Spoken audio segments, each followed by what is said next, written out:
Well, we'll see whether they can here as we are into Champion Select. IG will be on the blue side, already banning away the Caitlyn and the Bard. Of course, Uzi favoring the Caitlyn a little bit in that series. And this is really funny because Uzi's played Caitlyn 2 out of the 3 times. Pretty much half of the games IG has played, they've banned Caitlyn. They hate having bully 80 carries. They don't really like to lane swap because they want Zatai to have the 1v1. And that means that Rain and Tabe just can't go up against Caitlyn, and they have to ban it. It's like nearly a must ban for IG at this stage. Yeah, and I think they've banned it 50% of the time that they've played. So you're exactly right. It is definitely something that they want to remove.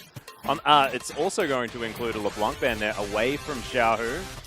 Rookie just wanting to make sure that there's no crazy assassins doing mental things, and of course we all understand about Xiaohu's LeBlanc. However, on RNG side, pretty standard stuff in the Rise and Vladimir so far. Yeah, it certainly is. The reason that LeBlanc is such a good ban for Invictus Gaming is that Rookie needs to play these long-term control mages that take a while to get going. And once again, the biggest fear of RNG right now is MLXG and Mata are so proactive that they do snowball a majority of the game. A lot of RNG games are over about the 15-16 minute mark just because of great early pathing. So I respect the decision, you know.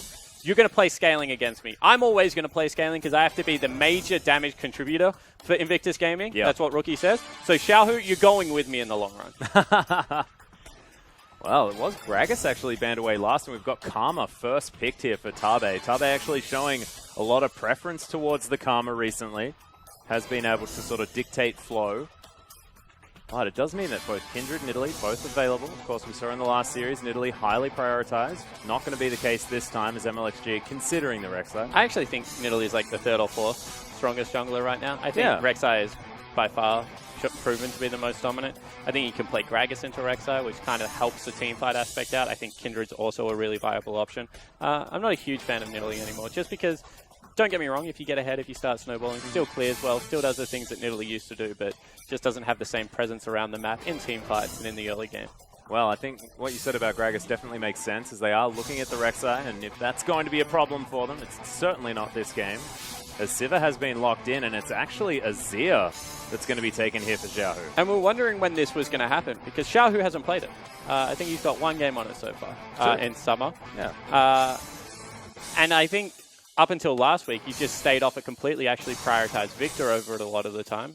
Lots of pros are saying that now the ultimate cooldown is 3 seconds only for the wall being up and things like that, that Victor actually beats Azir out. I still think that Azir with a jungler can set up much better than Victor can. But we'll see whether that's something that continues to hold true and whether Rookie goes towards the Victor in the mid lane. And I also like the fact that RNG have picked this up knowing Zatai's playstyle as well. He's not likely to go to that Maokai, use that Vengeful Maelstrom to nullify a lot of the AoE damage that's going to be coming out of both of these champions. And they've got infinite wave clear with both of these as well, as IG are going to lock away the Lucian and the Elise.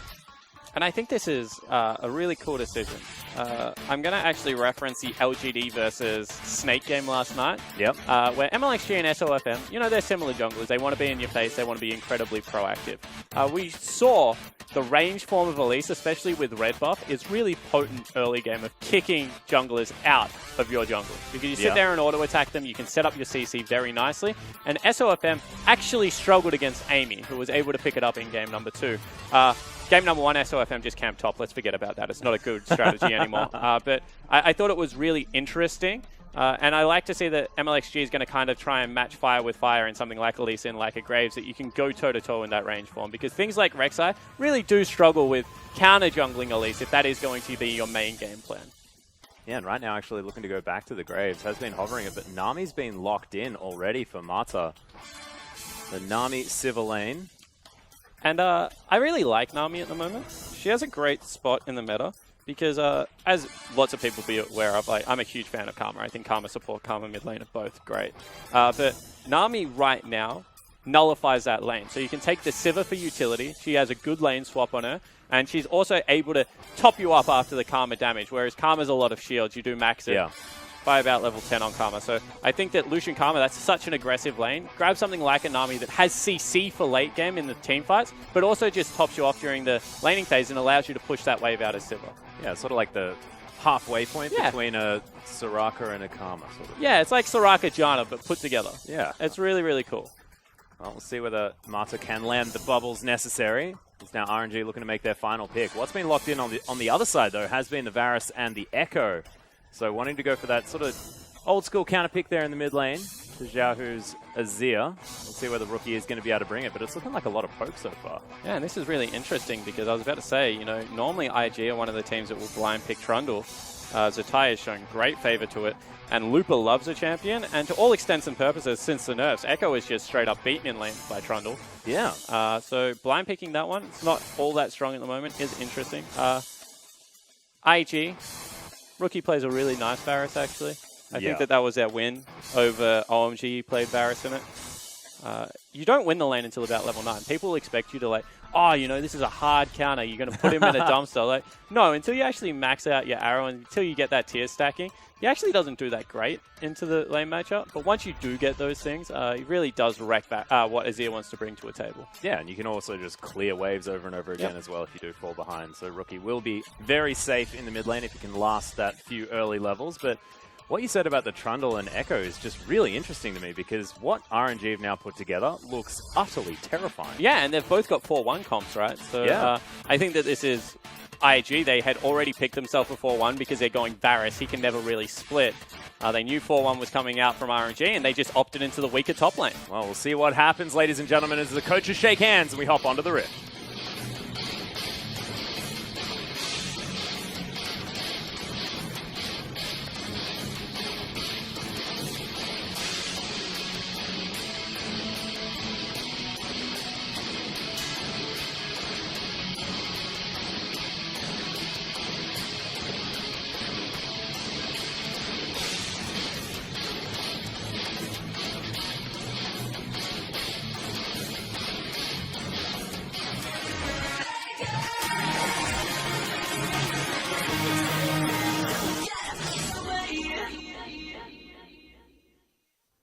Thank you very much, Rookie, and we are onto the Rift. As you can see, first dragon is going to be a cloud as we launch our way across.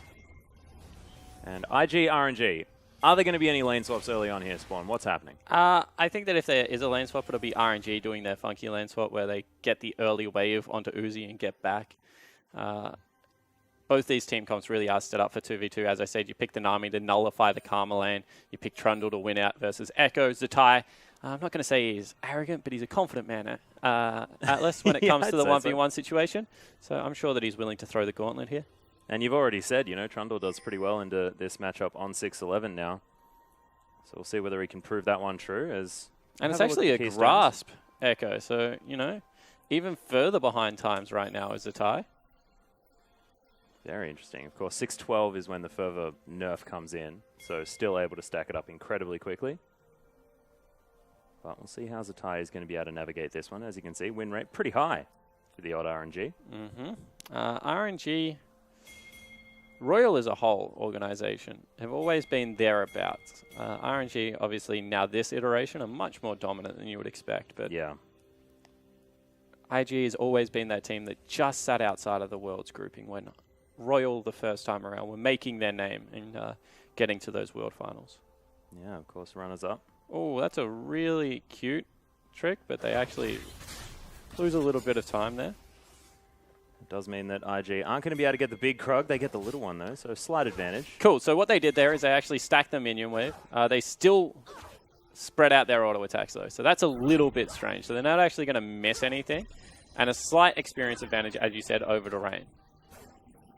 And Tabe already taking a little bit of poke damage. We'll see how this lane develops, because, of course, Karmalution, pretty strong. It's a... Yep. If you take Caitlyn off the board, who pretty much wins most lane matchups early on because of range, this is one of the stronger lanes in League of Legends. It's just got great pushing power as well as good dueling potential. As I said, though, you have to fight within your windows of shields, and you have to be able to land the poke off Karma. So Martyr support much more forgiving in that regard. Well, you can see Rookie already having his wave shoved into him. Xiaohu just moving around the map, trying to get vision down. It's really interesting when they show you jungle pathing like this, because what actually happened is Kid started on his buff. Didn't start something like the Gromp, right? early ward has gone down from Xiaohu to spot out where he is, and that means that top side of the map completely belongs to MLXG, and he's going for a gank. He went for a 3-buff top side, straight away into this gank. Yeah, and already below half health is Zatai as he heads back into Looper, trying to run away. Does have the passive, but it's not enough, and First Blood easily picked up by MLXG. And that was like really, really cute, because as I said, that was a 3 clear. They spot out where the jungler is. No, there is not a counter gank there. And Zatai is trying to bounce the wave as soon as possible to make sure that that gank isn't available. But MLXG just beats him to the punch. So really nicely done from RNG's jungler.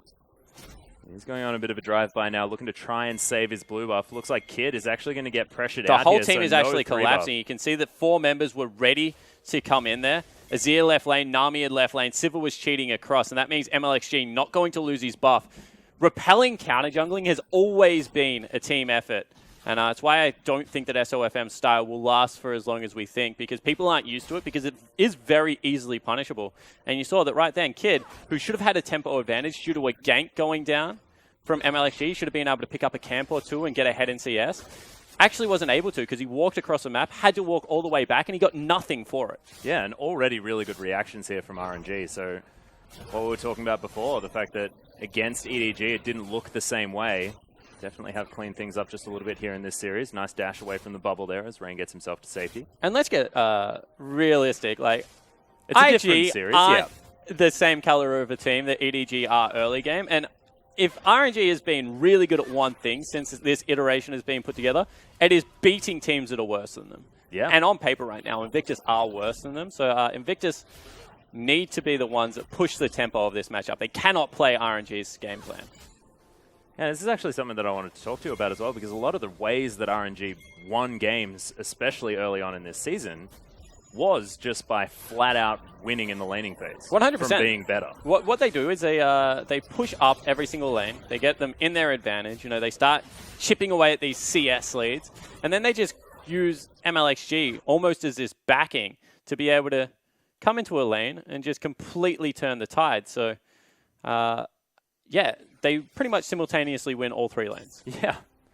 It's been very terrifying to watch, but as we saw EDG do, it's not infallible, because once you test them on the rest of League of Legends, things can be found out, and we'll see whether IG can do so, as Rookie's going to take a little bit of harassment here in the mid lane, but so far, nothing doing really as far as gaining any leads for the Azir. The thing about having to win every lane is that as soon as you don't win one lane, it actually opens up a hole in the game plan. You don't actually have to win like every lane against RNG. You just have to give your jungler that in. Win one lane. Clearlove was able to get into the bottom lane. And you saw that the game that EDG lost, because their one winning lane was actually ganked by MLXG really early. Yeah. And he wasn't able to get back ahead. If you win one lane, you open up double teleport plays, for example, because then all of a sudden you're snowballing off that. We saw that a couple of games, Mouse was able to get early kills in the bottom lane, thanks to Deft and thanks to Mako, and then that made Looper's job incredibly difficult. So you shouldn't focus on winning every lane versus RNG. Winning one should be enough to upset the way that they want to be able to play the game. And that's what IG are hoping they can do with Rookie here. Well, you can see Kid is sort of hovering around that middle lane, looking to try and find some room in his jungle. Nice arrow is going to land there as the hail comes in as well. Rookie really landing everything. But just trying to stack that tier, went back very, very early, picked that one up. No teleports at all here from the middle lane, of course, being Varus and Azir. Yeah, and it was interesting because both of them in Champion Select hovered it for a little bit. Yeah. And then Xiaohu realized he's going to be against Chains of Corruption and decided against that because of Alik's Cocoon as well. Rookie sat there and was like, I have no mobility summoners against a lot of damage. Oh, wow. Martin in trouble, actually. Yeah, taking a lot of damage here. The heal comes out of Uzi, who's looking to try and turn things around. Nice exhaust as Marta gets himself out, but Tabe flashes, picks up the kill on the support, as now Uzi's trying to go 1 versus 2, but it's very, very difficult. The snare's not going to come in, as Kid also in trouble here. Repel's going to come down, and Xiaohu's going to pick himself up a kill after cleansing that one off. IG pick one up on the bottom side, but lose towards the top. Yeah, certainly do. And all of a sudden, they want to fight over this blue buff now, whilst they want to make a play on bottom lane. Yeah, Looper actually is able to kill Zatai, though, as Rookie can't find anything out. Uzi is going to be able to pick up one as Tabe's in trouble. Uzi turns it around. One more auto tackle. Do it.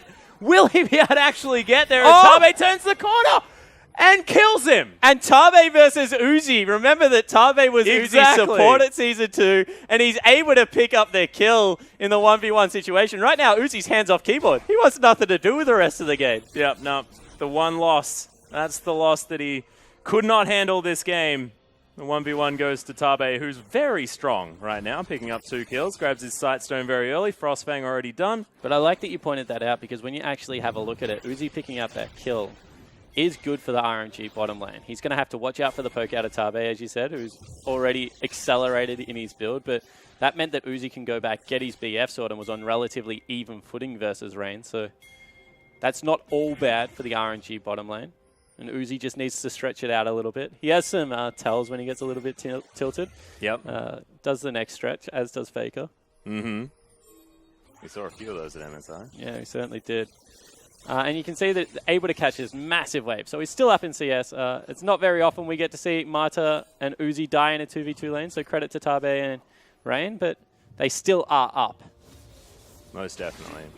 We'll see whether Tabe's lead is going to be able to net them anything as Xiaohu takes another piercing arrow. You can see IG, though, invading into this jungle, this blue buff, possibly under fire. As Rookie's taking damage, Thunderlord's proc comes in as Tabe throws down the Mantrid E. Xiaohu in so much trouble, didn't have the cleanse, couldn't get out, and Kid's going to be able to pick up the kill. Yeah, and that was a really nice setup of a gank there because, as you mentioned, you know, Tabe was the one ahead. He needs to be able to get around the map, makes plays, understands that the cleanse isn't available. They used it to kill Kid, so they returned the favor and able to pick that one up.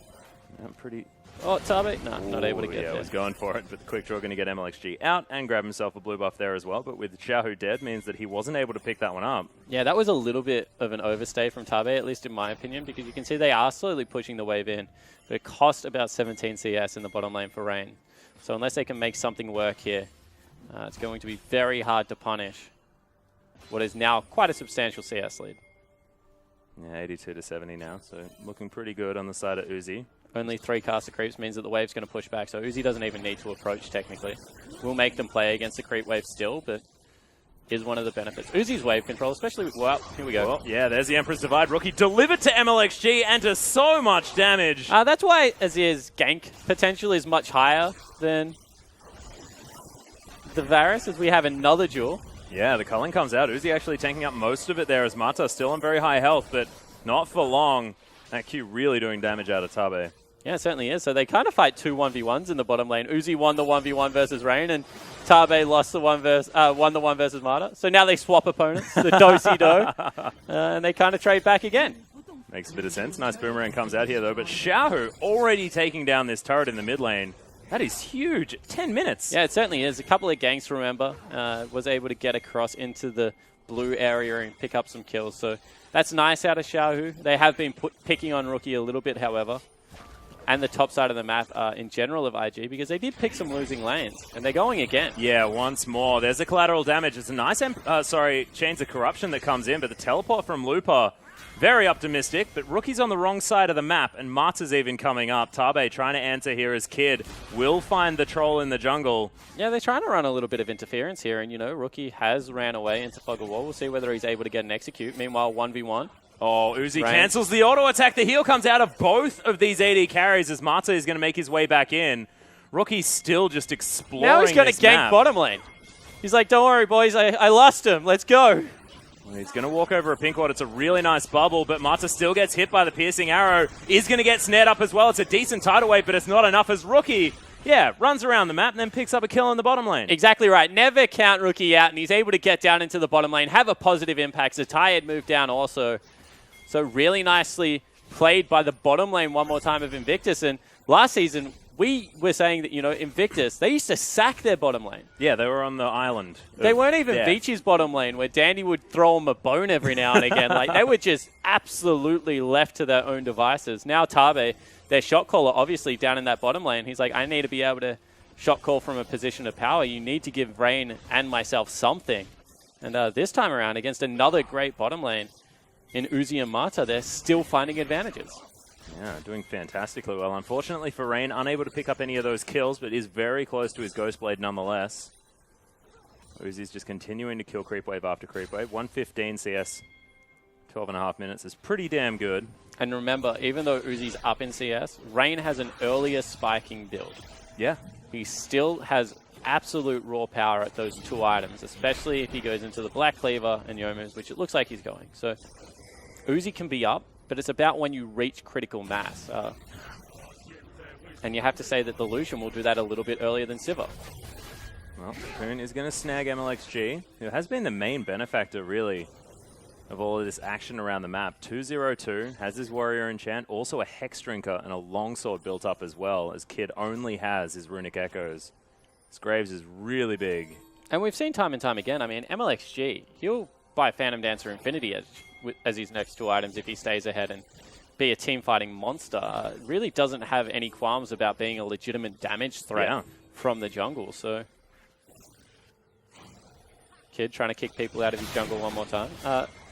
I do like the fact that, you know, they have that flexibility that other teams, you're like, oh, you know, would have liked the gold to go over onto one of the major carries. MLXG plays that role in many of the victories of RNG right now.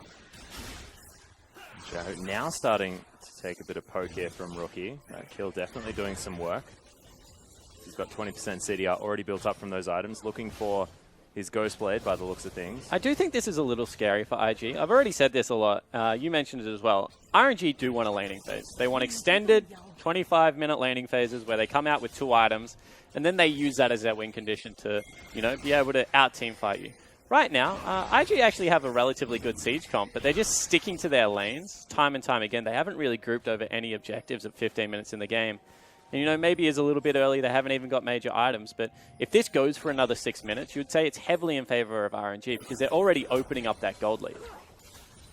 You can see Uzi just happy to shove waves over and over again here into this turret as Rain slowly falling further and further behind. But this is where you should look to match right. They go back. You see them go back in plain sight. Shove that wave, recall, take your Karma and your Lucian mid lane and start poking at this Azir. I mean, you've already got the Varus into a position of power now.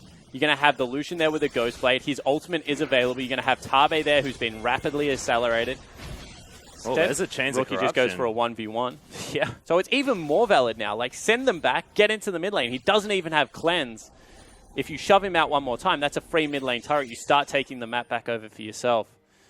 Instead, it looks like it did take a little bit too long, and they're not going to be able to get there in time, and Uzi's just going to keep mowing down these creeps. Over and over again. Jahu now as well just picked up his Nash's tooth, so he's feeling a little bit better. And this is the danger. When you play against a Sivir and you play her game, even if you get an early kill or 2, she's going to make you play against the creep wave. She pushes like no one else in League of Legends. And right now, you can see Tabe, Rain, they're like pretty much stuck in that bottom 2v2, playing Uzi and Marta's game. Like, Uzi and Marta for the last 2 years, if you name people you didn't want to have to fight 2v2, they were very high on your list on separate teams, let alone now playing as a combined force.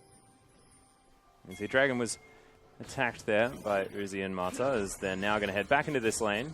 Continue just clearing things out over and over again. Now with the Essence Reaver, Uzi doesn't need to worry too much about the mana, as RNG are going to start up this Cloud Drake Rookie. He's going to make his way in. There's a teleport coming in from Zatai as well. They're trying to stop this one as he's now just in the pit.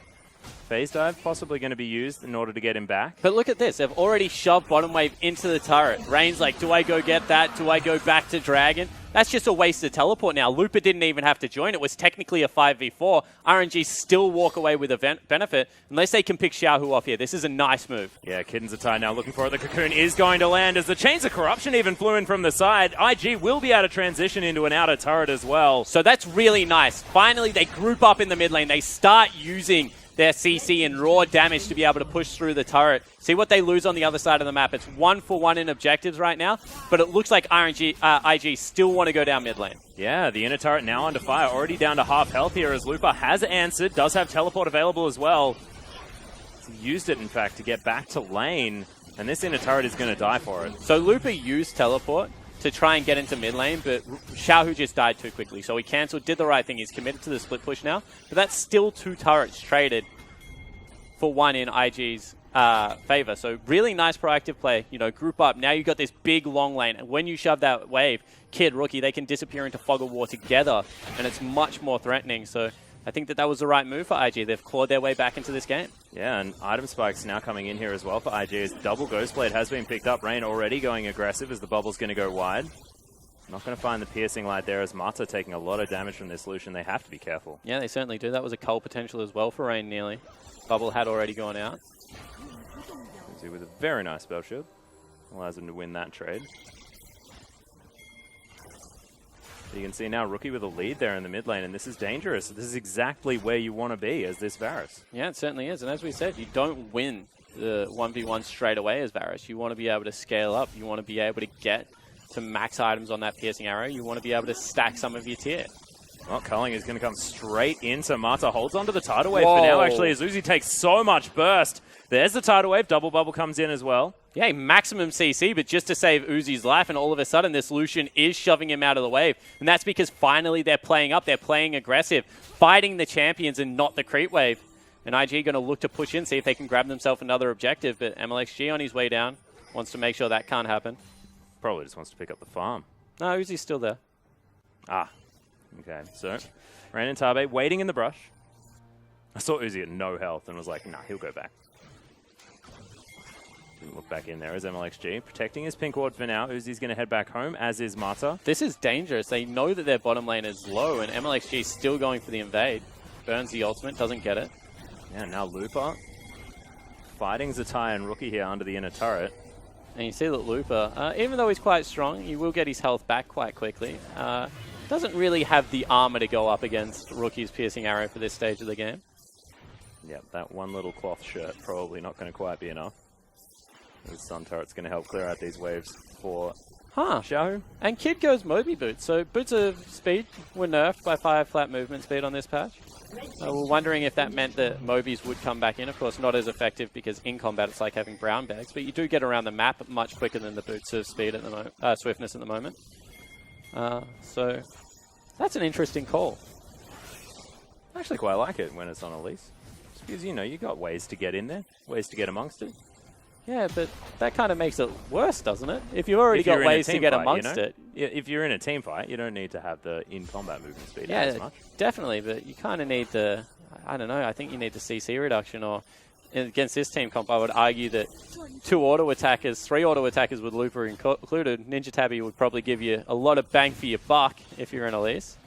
That is certainly a good point. We'll see how it pays off as this game goes on. And you know, if he runs person, like if a team fight ends and it's like Kid sprinting across the map, runs down Uzi or something to get the assassination and the ace, maybe it will turn out to be fruitful. Or he gets a critical ward in an area. Yep, the dream. Otherwise, I'm going to say combat effective stats against RNG should be very highly valued. It's a good point. At the moment, look at him sprinting. Although he has to deal with this ward first. Turns into spider form, he's going to be able to do so. Xiao spent a lot of time towards the bottom side of this map. Yeah, they actually all have. You know, they want to continue to pick on Kid. It's a 35 CS advantage and 202 on the grave, so they do understand that he is in a position of power right now. Going to face check. Yeah, there's the end of the line. Takes so much damage from MLXG. Has to use the repel, but he's got nowhere to go to. There's the teleport. And it's cancelled. Yeah. So 2 times in a row, Ty's teleport has just meant absolutely nothing for this team. Teleport now coming in for Looper. Yeah, Rain actually trying to take down Mata before it can even happen, but it's a nice tidal wave. Tabe in trouble. MLXG from the backside, and the Emperor's Divide is gigantic.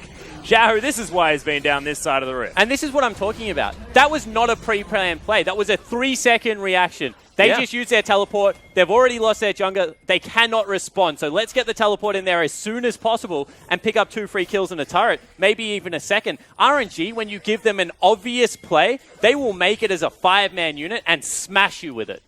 Well, they certainly did there as the inner turret now under fire as well. Zatai trying to get a trade back here on the top side of the map.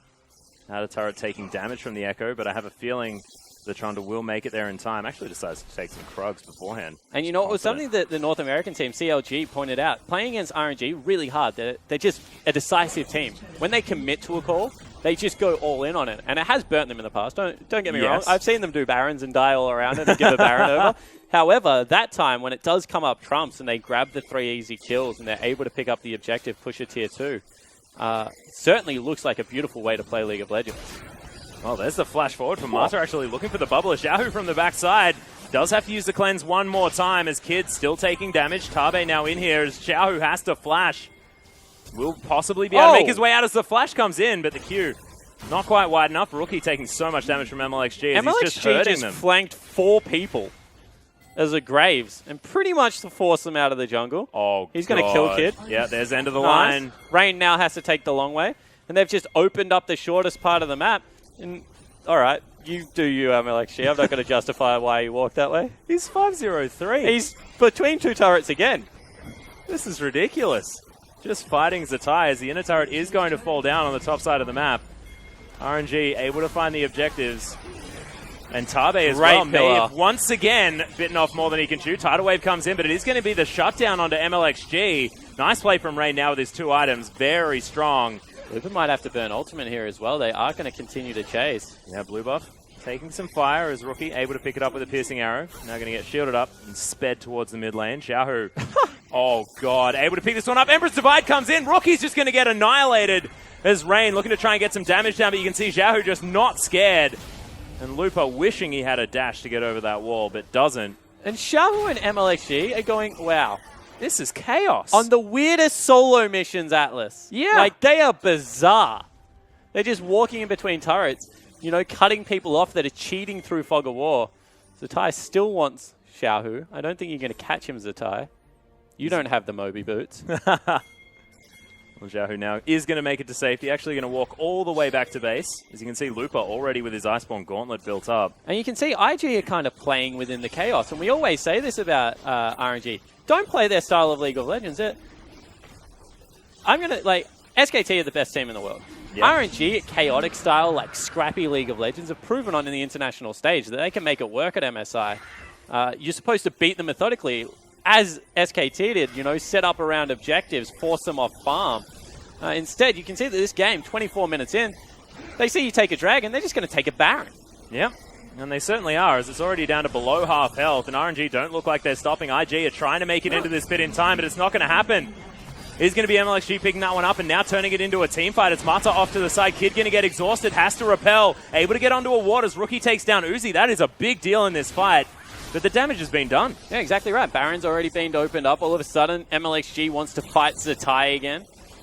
And you can see huge creep wave on the bottom. And once again, not a pre-set up plan. They hadn't swept Baron or anything. They were doing it in clear sight. They just see the dragon has gone down. Okay, 2 people must be bottom. Let's do Baron across map. They get the cross-map play, and they're able to come up trumps one more time. And they understand that they're creating pressure everywhere else as well, as MLXG, once again, he's got a luxury tent on this bottom side of the map. Well, all he's doing right there is, okay, big creep wave. They could walk through lane. They could also walk through their forest. I'm going to sit in a random brush in the forest. If someone does cheat, I'm going to see if I can pick up a solo kill. It's worked so many times on Kid this game. Yeah. That time around, didn't work, but you know, you can understand exactly the reasoning behind why he is playing this style. Well, now building towards his Lord Dominic's regard as well. Wants to make sure that none of that damage is going to be nullified from any armor pickups. He's very close to it, only 400 gold as he heads back into his jungle. And this is cute. I mean, as a jungler, it's your responsibility normally to pick up the Mortal Reminder. Somehow I don't think that MLXG got that memo. No. Because you are right, he's going towards an LDR, and there is some self-healing on the lineup of Invictus, so... Well, we'll just see whether he can make it work. Of course, it would have been useful. I have confidence. I have confidence. There's a 5-1 and 3 Graves. I'd feel pretty good about it as well. 6,000 gold is currently the lead for RNG. And you know, the scary prospect, as I said, this composition build up from IG should have its windows. You should, on a couple of items, be able to get ahead with your Varus, with your Lucian. Now Azir and Sivir are getting towards the 3-item spike. I think the shift's nearly sailed on this one. Atlas, 6,000 gold lead, Baron buff, and the carries are where exactly they want to be. Yeah, very close to Infinity Edge for Uzi there as the Mantra Shield comes in. Culling comes out as well, but doesn't even clear out the whole minion wave. Zatai throwing Timewinders into the mix, but RNG still keeping the pressure up. Yeah, and look, they still have fantastic wave clear. One of the benefits of taking a AD into the mid lane is that you clear waves much more efficiently than an AP carry, especially when they're Baroned up creeps. You saw that Rookie made relatively short work of them. But they are still 2 outer turrets remaining, and you can see that they're the ones that RNG now should turn their sights towards. Yeah, Zatai now as well trying to deal with Lupa, who's just being a menace, keeping people busy on the side of IG. And Uzi's going to head down towards the bottom side. Blue buff to be taken from Xiaohu, so Uzi does need to be a little bit careful. And that's interesting, right? They just completely peel off. They understand that, you know, we're only going to get stronger. Why force? Baron buff nearly going to run out. So we'll just go pick up the resources around the map, continue to exert pressure, and let Looper do his thing. And by Looper do his thing, I mean solo carry. Xiaohu. Yeah, there's another Cocoon landing as Xiaohu holds onto his cleanse this time. But he's quite low. Looper continues to eat turrets. As the Sun turret is going to fall into the hands of Rookie. And RNG, they had done some previous work to this turret. It's quite low. Yeah, it certainly is. And finally, they get their fingers dug into a 4-1. So they've got Looper level up over Zatai, you know, starting to put in work down there. Wow! That was an instantly cleared wave. Now RNG able to take that one down. Chains of Corruption come in onto Uzi, who does get McHale's. Marta able to get him out of it, but he takes a lot of damage regardless. Yeah, took one arrow there and, you know, nearly cost him his life. But they get the objective that they were looking for. They're going to be able to cross-map a blue buff for themselves, and they'll go back, and they will officially be on their 3-item spike. So you have to say, so far, so good for RNG in what is a bounce-back game in a way after their loss against EDG. I kind of described it as, you know, IG is just unfortunately going to become the punching bag. Yeah. There's some frustrations to get out, though, Spawn. I think you're right. It certainly is. And I think that this game has shown that because we saw a very long laning phase, and from then some decisive fighting out of especially MLXG. I mean, when you have to go head-to-head with Clearlove, probably the best in the business in China over the last 5 years, doesn't really make you feel good if you're MLXG. And now he's got his hands on Kid. He's like, that's a little bit of an easier opponent. I'll take that, thank you. Well, so far, making it look pretty good as well, as Uzi did, in fact, pick up his Infinity Edge. That it is an LDR already done for MLXG as well as a Vampiric Scepter. This Graves is just so big. We don't really need to talk about it anymore because he's just silly strong. And, you know, I should have probably mentioned it, but when I said carries are on 3 items, MLXG probably deserves to be in that bucket because he's picked up his jungle item as well as LDR and the Yomu, so he's well and truly ready to go. You can see that also for the Azir, he's in a similar situation. Yeah, Zonya's done, so can make some big plays. Baron power play, not huge. I think it's a pressure that they got with it more than anything. Yeah. You know, turning a 3,000 gold lead that, you know, the game could go either way into what is shutting down the entire map in a 6,000 gold lead is quite nice. And RNG play fast and loose, so, you know, you can expect that their gold lead is going to fluctuate quite often. You are definitely correct there. It's Tabe trying to scout things out. They do have some safe vision for IG, but they can't get towards that red buff. Both teams sitting in death rushes right now. God. Yeah, MLXG took that one pretty quickly. Or at least helped IG take it pretty quickly. Cloud Drake is going to get started and taken away here from RNG. One thing that we do have to talk about is the fact that the one dragon that IG got was a Mountain Drake. 2 clouds for RNG now, so definitely looking good for IG as far as dragons are concerned. However, everything else not working out so well. 5-man collapse onto Looper here. Big flash comes in from Tabe as Looper's able to close distance. Kid now here as well as Looper. There's 5 people in your lane. This is not how you want to feel as Zatai is able to lock down the kill. But what do they lose across the map? I mean, even though we took away Azir's ability to cast W on turrets, he still has a Nash's Tooth in AP. They're going to lose 2 turrets for just taking down Looper. As far as worth or not worth, I'm going to put that heavily in not worth. Nearly as bad, not as bad as losing a Nexus, actually. Yeah. But they committed 5 people versus 3, so I would like the official count on like the level of decision-making that was. I believe you're referring to the Newbie versus Vici game that we saw prior. So they sent 3 people and lost a Nexus. Yeah. IG just sent 5 people and lost double turrets. I'm going to say they're comparable. Yeah. Comparable. Not quite game losing just yet, as we have a look at Tabe on your screen right now. MLXG there. Well, it's not game losing, right? But now all of a sudden, Looper, who still has his teleport, just sits in bottom lane with an open inhibitor, and Baron's just respawned.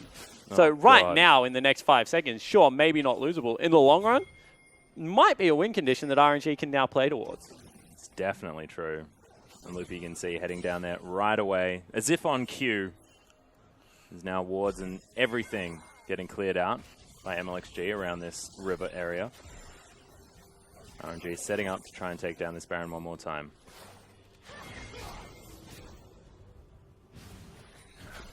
You know, as we said, this is it's your own fault, IG, because they're the people that kind of put the map in this position just moments ago. And We already mentioned, you know, Echo didn't get any stronger on this patch. In fact, took a hit. Trundle, pretty much nothing doing to him. This is one thing that Crepo and Deficio would be very mad at RNG about. They should have learned this by now. Ward inside the pit, ward outside the pit. If that is how you're baiting people to fight you, you can't really afford for a vision ward like a stealth ward like that to just sit there. Yeah, just chill out and get all the vision possible. Really sloppy play. Oh, Tabe able to get some vision down. LXG doesn't want to get piercing arrow to the face. Once again, it's still there, RNG. You haven't warded the objective correctly. You haven't swept correctly. And it just means that the game is going to be delayed. They can see you come in and out of the pit. Well, Looper now has this wave shoved up. Zatai will answer it. And as an Echo, does have a fair bit of wave clear with that Time Winder, so not going to be too upset. So, you know, credit to IG, I guess, in a way. They've continued to stall out this game. But for how much longer here is Zatai trying to slow Looper down, but it's not really working. IG getting flanked from all sides. Is Xiaohu in trouble? Rain actually dashes forward, but the heal comes out. And it is going to keep the Azir alive. Tidal Wave flies through. It's a nice knock-up onto Kid as he flashes out of the bubble. And the inhibitor has fallen down on the bottom side of the map. It's exactly the one that they wanted. But they sent Rookie back to try and deal with Looper, and all of a sudden, they're going to open up what is a Baron call out of RNG. Yeah, this Baron already down to half health as Xiaohu has got himself out of the pit. He has to be very careful on this low health bar. Yeah, no initiation because they've already burnt the Mata, Uzi, and Xiaohu ultimate, so they do have to back away. They also take down Looper, but Looper got his inhibitor. Pretty even trade by both teams, making very bold calls. Most definitely. See Looper dead for a few seconds. Might give IG some time to at least get some vision back around this map. They take down the pink ward that's in the pit. You can see MLXG just waiting off to the side. He's thinking 3 people. Yeah, I could probably do this. They are going to actually look to start it up potentially. They're pinging assistance. Here we go. Yeah, teleport is available from Looper though as soon as he respawns. It's down Still to about 20 seconds away, however. Yeah, 3/4 health now. 2 auto attackers flying in as well. Yeah, you're exactly right. This could be very dangerous for 10 RNG. seconds on the troll still. Yeah, 2 wards in the pit as MLXG's looking to try and get this fight. He gets it! He does fall down in the end as Uzi trying to fight Zatai, who just chrono breaks his way back in, but you can see the Emperor's Divide is massive. 3 kills already for Xiaohu. Picks up a 4th. That's a quadra for the Golden Chicken. Teleport's coming in. And Looper says, what did I miss? And Xiaohu says, I killed everyone. Xiaohu says, give me the pentakill. Zatai says, I want to kill you instead. But, you know, in the end, it doesn't even matter. He's dead. They're just going to push down the mid lane and look to win the game. Yeah, they're going to see whether they can. Of course, Mata and Xiaohu having a lot of ability to kill turrets. Yeah, Looper wants to get something out of this fight. He's like, give him the pentakill. You jerk. Use the last of his teleport manners. back. Yeah, that could be dangerous, though. He's on low health, and Uzi's just going to kill him. So there it is. The ace comes in. Could have almost been the penta if Xiaohu had been there in time, but of course he was on 1 health. And it is very, very difficult. The Nexus is now going to be exposed, and RNG looking to try and win the game. And Uzi wants to kill his support. Lets him live out of the goodness of his heart, Atlas. I don't think so. If he hadn't have made it to that fountain, I have a feeling he would have been dead. But congratulations to RNG. A dominant victory in the end, but IG showing that throughout the mid-game they were able to at least make sure that RNG had to make smart decisions. I think this was a really cool game. If you want to understand the strengths and weaknesses of RNG, this is probably one of the best games to watch. Because honestly, those split-second decisions that we like to talk about, you know, what can we take? We just saw this happen 2 seconds ago. We need to get an advantage. What do we get? Time and time again, they just made the right call. That's what I really love about this team. Their split-second decision-making is really good. Their macro shot calling, like we're going to set up a bottom wave and, you know, do something else, not great at times. But when they actually have 2 choices to go towards, they throw themselves behind one. And, you know, whether it's brute force and mechanical play or whether it's just that they have a profit on their team, they come up ahead. They most certainly do, as Uzi was having a look at his outplay, but this is the main portion. That is 1 auto attack away. He almost cancelled it. Oh, ridiculous. And Tabe comes out ahead at the end. Yeah, he certainly did. But, you know, this is what we're talking about. That teleport goes down. All of a sudden, it's cancelled. They go for the play on the bottom side of the map. It's got them a huge advantage. It got them 2 kills for pretty much free. And, you know, this is the last team fight. Over the wall, the Sivir, as well as the Azir, just put in work. Yeah, and of course, Xiaohu picking himself up a quadra kill at the back of that one. And you mentioned the fact that he hasn't been playing the Azir as much. Certainly shows that even on 6.11, with a couple of touches he's still looking pretty damn strong. Yeah, it certainly was. And I think the interesting thing about that, right, is that it was a choice. RNG went to MSI and they were like, Xiaohu, he can still play Azir. He's very, very good at it. But, you know, he's got a whole host of champion pools. And now that they've lost a game, they're going back to comfort. Yeah, they most certainly are. But, ladies and gentlemen, we are going to throw it to a short break. When we get back, we'll see whether IG can fight back against the powered-up RNG.